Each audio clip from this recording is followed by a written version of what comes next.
Hello and welcome to show number 42 in the No2Nato series. I'm Mick Stott and I'm a very proud member of the Workers' Party for Britain.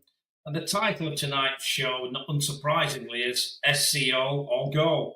Our honoured guests this evening are going to be Dr. Lucy Morgan-Edwards, who is the author and former political advisor to the EU ambassador. And we're also joined by Patrick Walsh from the Irish Political Review Group. Now, tonight we will be asking some very pertinent questions of our guests, and we're going to discuss the following topics. What is the Shanghai Cooperation Organisation? Why was it formed? And what was it about? Where was the latest SCO Summit? Who was there? What was discussed? And more importantly, what were some of the outcomes? Is the SCO a threat to Western hegemony, which is also going to be a very interesting question. Now, of course, the SCO Summit took place in Tianjin in China from the 31st of August to the 1st of September this year, and it was a major gathering of global leaders. It featured a number of global leaders who came together, and over 20 heads of state, including Putin, Modi, and the UN Secretary General, in addition to international organization leaders. So it's a pretty significant gathering. Can I first welcome Lucy to the show? Hello, Mick. Nice to see you. Hello, Lucy. How are you and welcome? Fine. I'm very well, thank you. Lucy, for those who are not familiar with it, can you tell us a little bit about the SCO? Why it was formed, when it was formed, by whom, and what is its main purpose from your perspective? Yes, well, the Shanghai Cooperation Organisation was formed in June 2001. So that was 3 months before 9/11, ironically. And it was really about regional peace and stability. And it was China, Russia, and the main stans, Kyrgyzstan, Tajikistan, Uzbekistan, and Kazakhstan. And it wasn't just about regional peace and stability. So, for example, dealing with border issues on a regional, local level. But they also enunciated the idea that it was going to be about combating terrorism, separatism, and extremism, which is quite ironic when you consider that 3 months later we had the beginning of the war on terror following the events of 9/11. And of course, all those countries were in the neighborhood of Afghanistan, so were very, very affected. Some of them obviously were pushed into becoming, they had to show sort of goodwill towards the US and had to host bases and so on for the United States. The organization grew to become also about promoting regional cooperation in politics, economics, energy, transportation, and culture, and fostering a new democratic, fair, and rational international political and economic order. And what's interesting is that we've had the war on terror, which obviously essentially came to an end with the US pullout of Afghanistan, except that we are hearing that Al-Qaeda is being resuscitated, obviously, in Syria and so on, as a proxy of the United States, the US, the UK, and Israel. But it seems that the Shanghai Cooperation Organisation, together with the BRICS, in parallel with the BRICS, is really starting to come into its own as the Western political system of so-called rules-based order really starts to break down and become more chaotic and weaker with the falling apart of our economic systems and the chaos surrounding the introduction of Trump's tariffs. Very, very interesting. Yeah, and thank you for that, Lucy. Can we now bring Patrick to the stage? Good evening. Yes, just backing up. Just backing up what Lucy said. You know, you had the original 2001 Shanghai 6, I think they were called, and then I think, as far as I can understand, in 2023 you had Iran, India, Pakistan added to the membership, the full membership, and in 2024 Belarus was added. There's a few other associate members as well. But, you know, when you look at the SCO as an organization, how important it is. It's the largest regional organization in the world in terms of territory, in terms of population. It actually encompasses 1/4 of the world's geographical area. and 43% of its population. And in terms of GDP, it produces 1/3 of the world's GDP. So it's the most important cooperation organization in the world, actually. So you wouldn't know that by listening to the Western press, but that's the fact of the matter. Um, okay.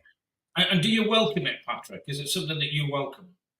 Well, of course, I mean, I'd welcome it from the point of view that it seems to be based on a completely different principle from the former New World Order of the United States and the West, which has really brought in, since it was proclaimed by the original Mr. Bush, President Bush, not George, but his father, back all those years ago. That just gave us destruction and antagonism and confrontation for the last 3 decades or so. But this organization is based on cooperation and people trying to get on together and ironing out problems, historic problems that are residues of imperialism and empire and various other territorial disputes. So you can only welcome this type of organization in the world as an alternative new world order to the old failed world order, new world order. Do you have anything to add to that, Lucy? You look like you might add something to that. Yes, I mean, I think obviously it's also building on these transport and energy corridors that have been developed across the Belt and Road Initiative and the relations with Russia, Iran, China, the Primakov triangle. Primakov made that sort of statement in the 90s, and that's developed now. And it really is, it's almost like, I mean, as I think I said to you when I was on last, I was at the St. Petersburg International Economic Forum, and you really feel that here you are amongst adults in the room, and that they're really getting on with things. They're bypassing the West. They're really talking seriously about how to collaborate economically, geoeconomically, and in terms of geopolitics and politics. And they're very serious about it. I think what's very interesting, and one thing I found when I was in St. Petersburg, was that there were virtually no Westerners apparently at this SCO meeting in Jiangxing.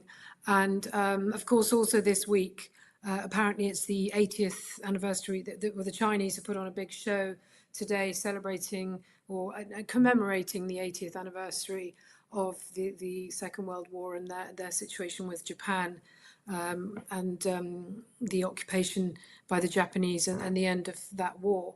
And what's also happening this week is the Vladivostok Economic Forum in the eastern side of Russia.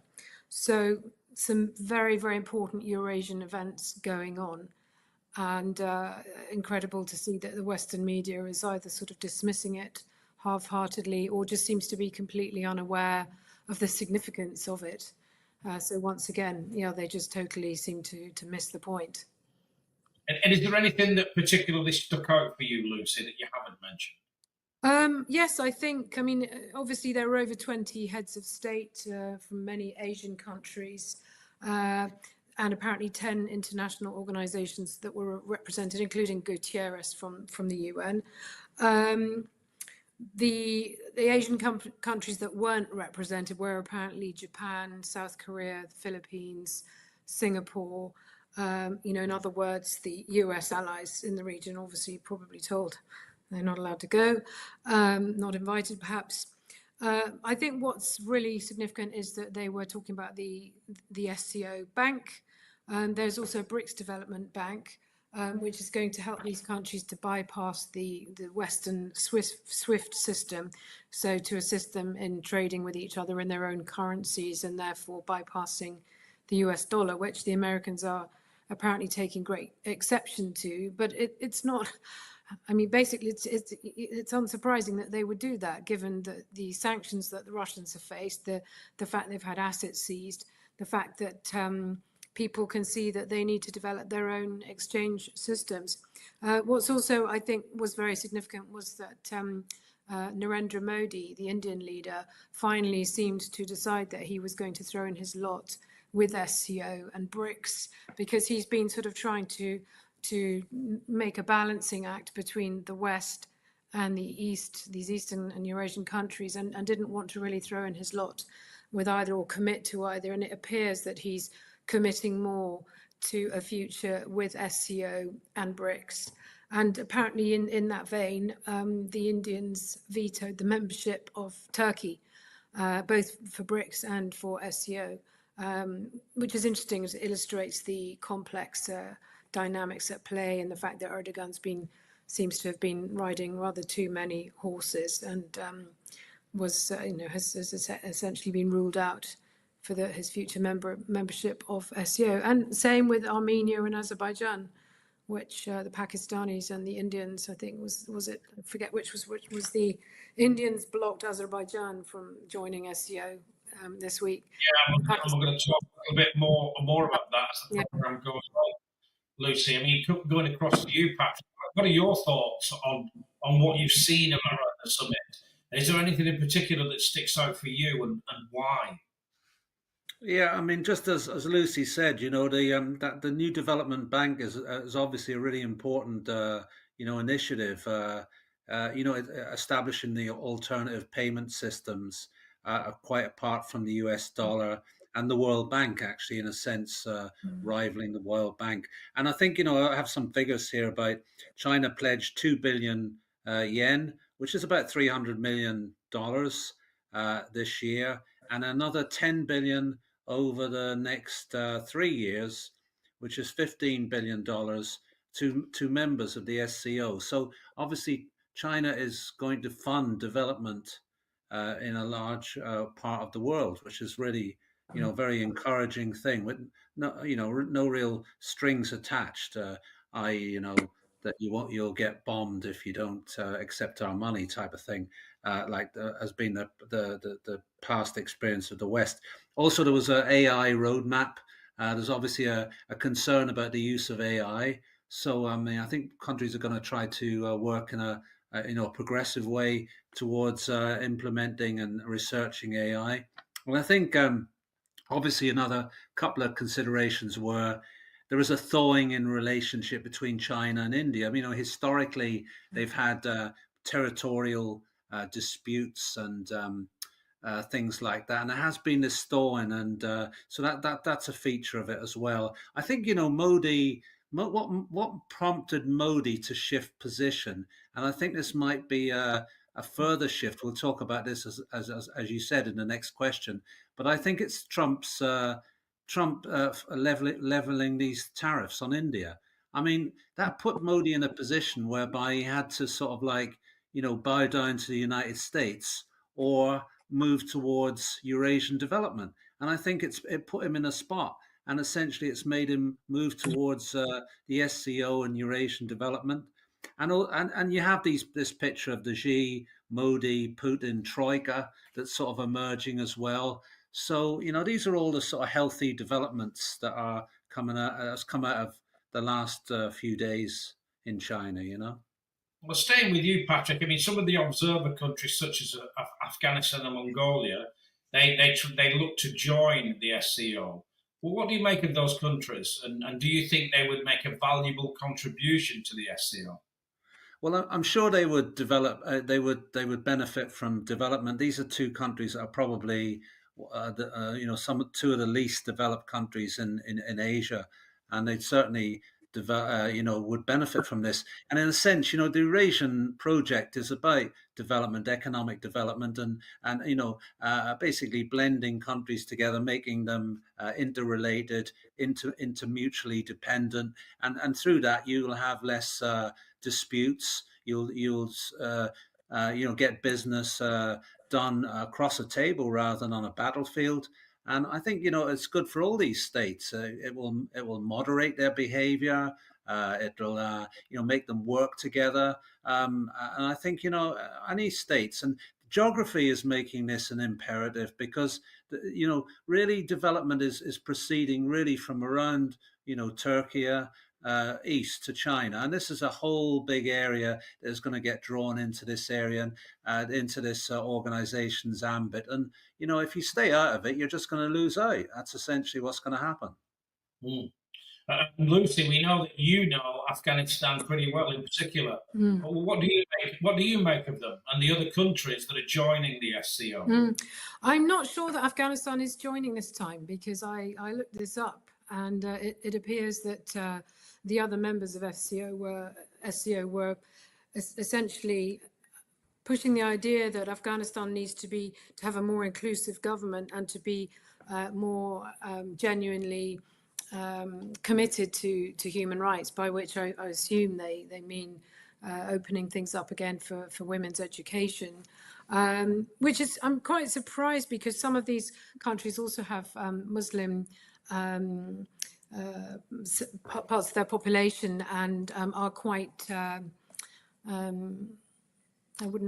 mean, they're quite modest, and they're quite traditional societies, particularly the stans that are bordering Afghanistan, and also wouldn't like to be told what to do. But I think it's actually a positive development. It's probably a more genuine concern for inclusivity and human rights than what the West has been touting for the last couple of decades in its sort of pretense that it cares about human rights, which we've now seen, the veil completely ripped off that in Gaza, for example. Yeah, of course. And Patrick, as well as the observer countries, there were also dialogue partners there, which are countries that engage with the SCO on specific issues. Now, Azerbaijan and Armenia are two of those. And Azerbaijan was blocked by India from becoming a future SCO member, claiming it was over the Pakistan issues and support for Azerbaijan. What is your take on that, Pat? Yeah, I mean, this is an interesting issue, and it's not very well understood outside of South Caucasus, because I mean, I've done a lot of writing about the South Caucasus and research, and I know I have a lot of contacts there. Now, what's happening in the South Caucasus is very interesting, and it's not really the story that's been presented in the Western media, or either by some sections of the alt media who have a sort of an antagonistic attitude towards certain powers. But if we look at the India situation, what that's about is this: that when Armenia lost the war against Azerbaijan, and Azerbaijan recovered Karabakh, Armenia needed weapons. They first went to France. France supplied them with weapons. They were worried about their security. Russia was their traditional supplier, but Russia prevented weapons going to Armenia because they needed them in Ukraine themselves. So what happened is Armenia went to India. They formed a sort of a military alliance with India. And of course, Pakistan is very, very close to Azerbaijan. Um, Actually, Pakistan is I think it's the only country in the world that doesn't recognize Armenia as a state. Would you believe that? Um, not it doesn't. Not alone does it didn't just not recognize the Nagorno Karabakh entity. It didn't actually recognize Armenia, right? So there's a really big historical antagonism between, believe it or not, Pakistan and Armenia. And this relates to the Turkish issue as well, you see. So there has been an antagonism between Armenia, India on one side, Azerbaijan, Turkey on the other side. Now, I think with the resolution of the Karabakh conflict and the peace treaty, which is sort of getting underway, strangely enough, through Donald Trump's efforts, I think that these things are going to get resolved. And if there is a stable settlement in the South Caucasus, this is going to be is going to unlock a lot of these antagonisms, and there's probably going to be, because the other thing about the South Caucasus that's very important is the regional energy pipelines. They run right across this area through Iran, through Azerbaijan, north into Russia. All these regional things in the new Zangezur corridor towards Turkey. So, and President Aliyev of Azerbaijan spent about 2 or 3 days with Xi over the last week. Mm-hmm. So there's very big business being done across these sort of areas. And in fact, the other thing that's often over exaggerated is antagonism between Iran and Azerbaijan, which the Iranian president Pashikyan, he's very friendly with Ilham Aliyev.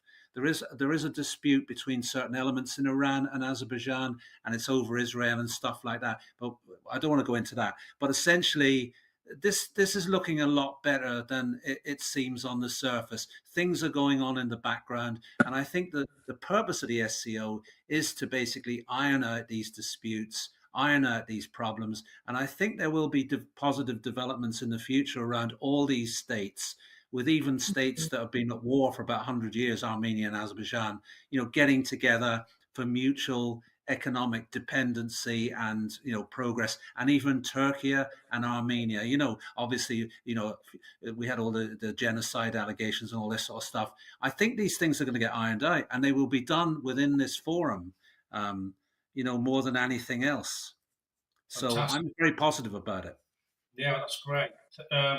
Thank you, Pat. Lucy, do you think the observer countries and these dialogue partners, the ones are they acting in good faith? And if so, why? Yes, well, the observer countries being Mongolia and Afghanistan, which we've already discussed, the dialogue partners are quite interesting because there are 14 of them. And I see that they include a lot of the Arab kingdoms, so Saudi Arabia, Bahrain, Kuwait, United Arab Emirates, Qatar. And obviously Qatar and Saudi Arabia are particular, and UAE, you could say, are very close to the Western sort of hegemon. Some people are saying that Qatar is also where a lot of Western intelligence agencies have a presence. And so I would imagine that their motives are probably to see what's going on. And I expect that when it comes for them to join SCO, that people might look quite carefully at them before they're actually invited to join. But I do know that the Russians, for example, they are obviously trying to cultivate relations and good relations with countries in the Middle East. They're cooperating already on various issues.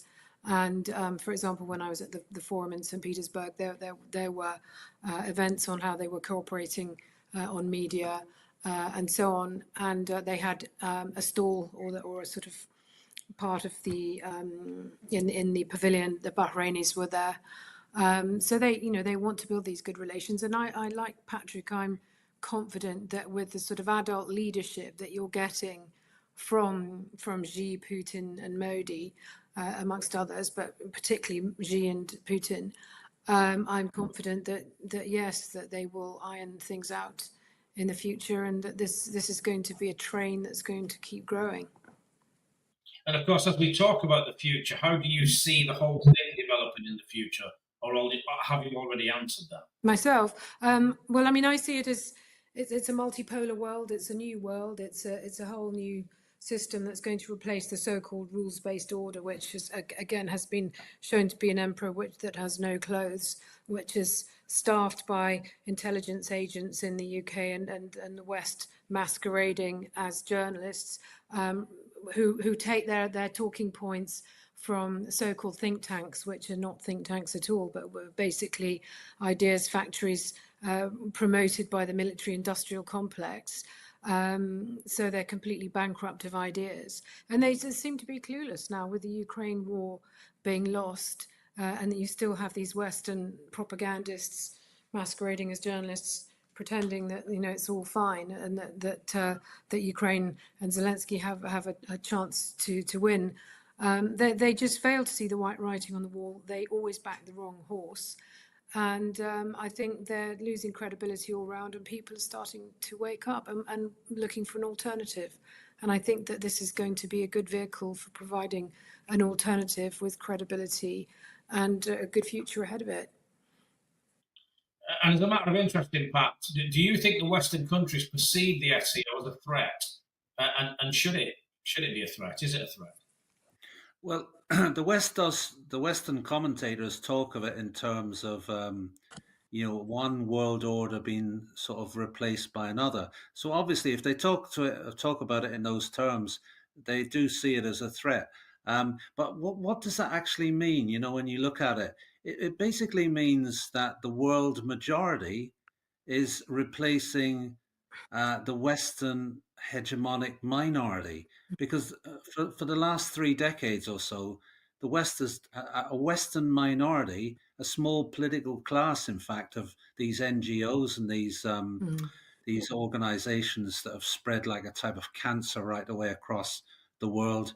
They've been dominating neoconservatism. They've been dominating the world, and they've been holding it hostage, holding it to ransom. They have a stranglehold over the world. But what seems to be happening is that this has been replaced by a world majority where people cooperate and work together and iron out differences. They don't impose their will across the world. It's a different world system that is actually coming into operation. It's not, to me, it's not a threat to the West. Um, the West could, I mean, nobody has sort of ever suggested, I don't think, that the West could actually, I could foresee, parts of Europe joining this actually, like Hungary. I couldn't see a problem with this. Mm. But, when you look at the Western system, it was always operated against Russia and it was operated against China. You could join NATO and all these other organizations as long as you weren't Russia or China or whatever, or Iran. So it always had enemies. I mean, this SCO doesn't have actual enemies. And if we look at it from the Ukrainian point of view as well, the lesson of the Ukraine war, and this comes out very well in the book I was talking about a few weeks ago, Benoit Pare's book.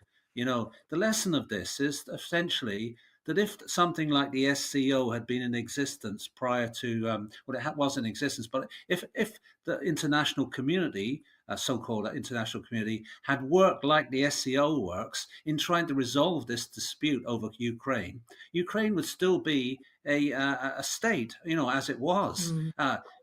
It was possible to resolve this situation with autonomy, with provisions for Crimea, and Ukraine wouldn't have lost so many people, and it wouldn't have lost its 20% of its territory. Dialogue is the way to go in the world. Negotiation. But the Western way was war, destruction, provocation, and that's just brought disaster right across the world. Mm. And so all this is positive. That's what I'm saying. Mm. That's it. And the same question to you, Lucy. I have no doubt you'll have something to add to that.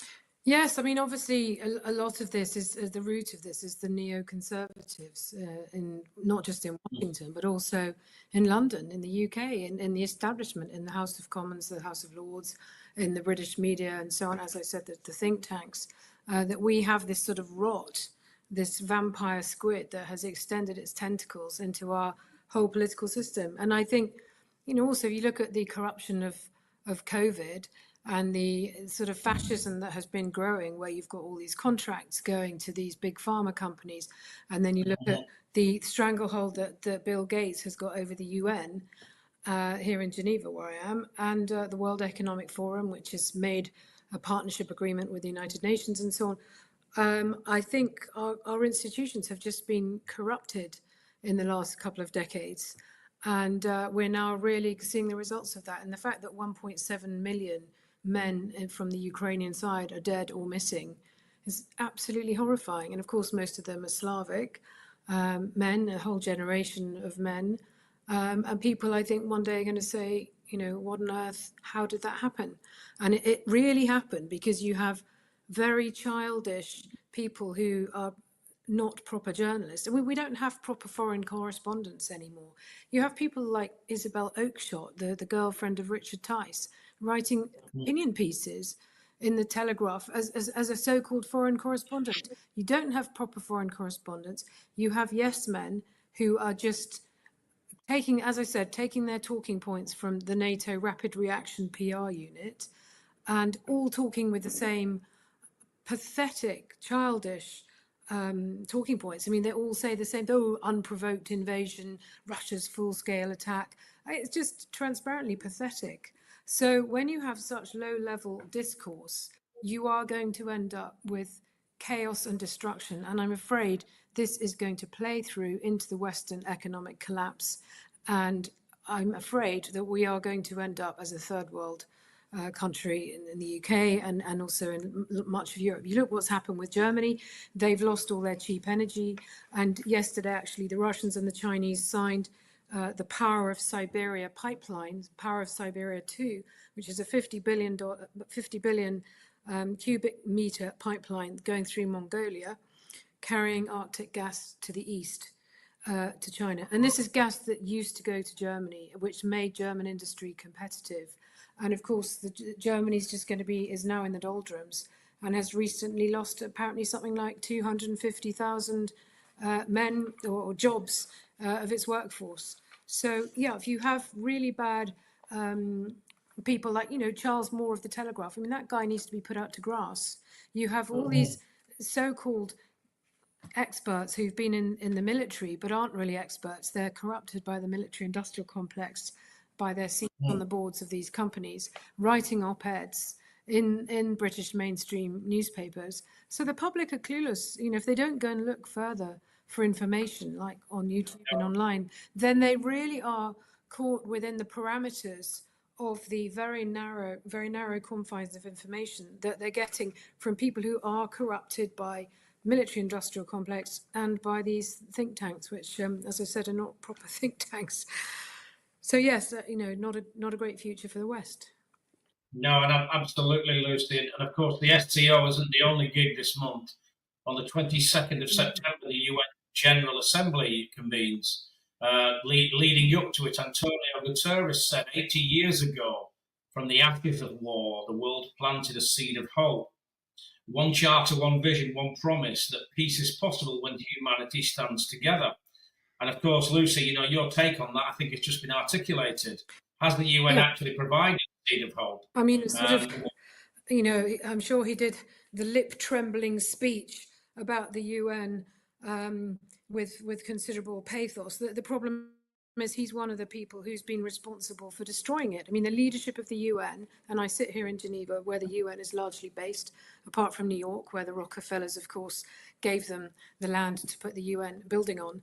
It is, of course, a Rockefeller organization, ultimately. Sadly, the UN has lost a huge amount of credibility. I mean, still many countries pay lip service to it. They try to go through proper discourse and go through the motions of diplomacy and so on. But I've been to the Human Rights Council here in Geneva and just seen how low level the discourse has been over Ukraine, for example, and how all the countries line up behind each other and behind the EU speech, for example, and they all say exactly the same thing. And it's all this very anti-Russian talking points.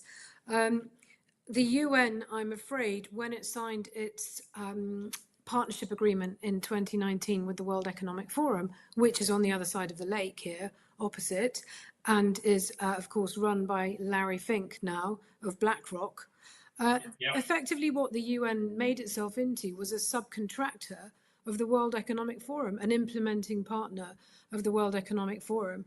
And again, the UN has completely corrupted itself by allowing so much of it to be dominated by vaccination and therefore funded by one Mr. William Gates. And I have seen how his empire has grown here year after year in the last, say, 20 years. He's completely taken over. And the vaccination thing has come at the expense of looking at other more important issues in sort of humanitarianism, for example, maternal mortality, clean water, access to food, and so on. So, many of these so-called SDGs, the Sustainable Development Goals, which form part of the Agenda 2030 global totalitarian straitjacket, which has been designed by these people wanting this global governance, many of them involve vaccination. And I think since COVID, this is something that has to be revisited, and there has to be proper accountability for COVID and the bioweapons that were used during COVID before we can move ahead and talk about any more vaccination. Absolutely, and even in my daily dialogue with people, it's surprising how people are now becoming more and more aware of the World Economic Forum and its implications. Back to you, Patrick. What are your thoughts on that? In what respect? In terms of the UN, has it provided a seed of hope? What are your thoughts around its future, given what the UN have tried to say, in so much that it claims to have this one charter, one vision, one promise, but the challenge with that is, where does it come from? What is its intention? Well, I mean, it's certainly, it's seen as having let people down in a lot of respects over the years now. Um, it seems to be pretty dysfunctional. It can't solve problems. We're probably better off in a situation where there's negotiation over problems between individual states Mm. and blocs and spheres of influence. We're probably better off returning to the situation actually prior to the First World War, if anything, which does seem a bit strange. But there was actually, as a historian, I do know there was reasonable peace in Europe between 1815 and 1914 when this system operated. It was only it broke down obviously around 1914 for various reasons. But that's an interesting aspect as well because, in any research I've done on the First World War, one of the things that promoted the absolute destruction of the First World War was a fear in the West about the Berlin-Baghdad Railway. And in some way, this is like a premonition of the SCO because what was feared about this railway, which ran from Hamburg to into the Middle East through Istanbul and was supposed to go even eastward, was that it was going to create a Eurasian development. And they didn't. The West didn't want a Eurasian development because basically the Royal Navy ran the world market through the sea, Mhm. as the American Navy did afterwards. Yeah. So actually, the Berlin-Baghdad Railway was one of the prime reasons for the Great War. You can see this underlying. It was one of the biggest controversies, and so in other words, the Great War and the Second World War, all these things were actually they were attempts to prevent Eurasian development, early attempts. And it's ironic now that it's only now that we're coming out of the effects of the First World War, and maybe the world outside of Europe, because remember, Europe is responsible for these two world wars.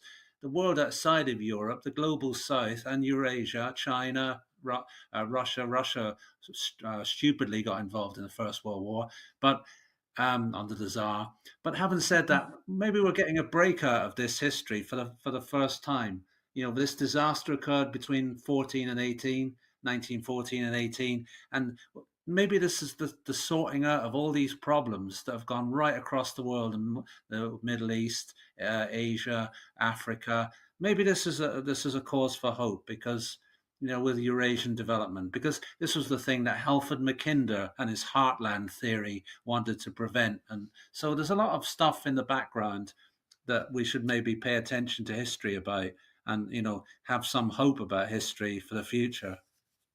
Well, you know what they say, Patrick, if we don't learn from history, we're always in danger of repeating it. Can I say thank you to you, Lucy, and you, Pat, for your input tonight? It's been phenomenal, as always, and we look forward to you coming back on some of our future shows. Thank you very Thank much. you. Thanks for having me. Oh, thank you. And of course, if anyone is in real doubt as to what's going on and they want more information, the World Economic Forum will naturally provide that if you bother to look. And of course, if you really want to know what's going on, just take a look at Boris Johnson's address to the UN in 2019, because he tells you the infrastructure that will be put into place in order to create what they consider to be a one world globalist elite that will control the masses through technocracy. It's all there. I would like to thank the guests this evening for their input because it's always objective, it's informative, and it's current. And you know what I love about it? It has no conflict of interests. And of course, in this very, very fast changing world that we live in, that's a very important factor. As I say, I have no problem with the world standing together as long as it is not under a globalist elite. And that seems to be the way that things are going. If we look at our country per se, and we follow it right back to its roots when law was introduced, it was always about causing no loss, harm, or injury to any other man or woman and be honourable in your contracts. I wonder how many of our politicians can even say that they've done 10% of that in their current roles within our government. I hope you enjoyed tonight's show and you'll join us again next week for our No2Nato series, where we clearly say no to war and no to NATO. So I thank you for tuning in, and we'll see you again in the very near future.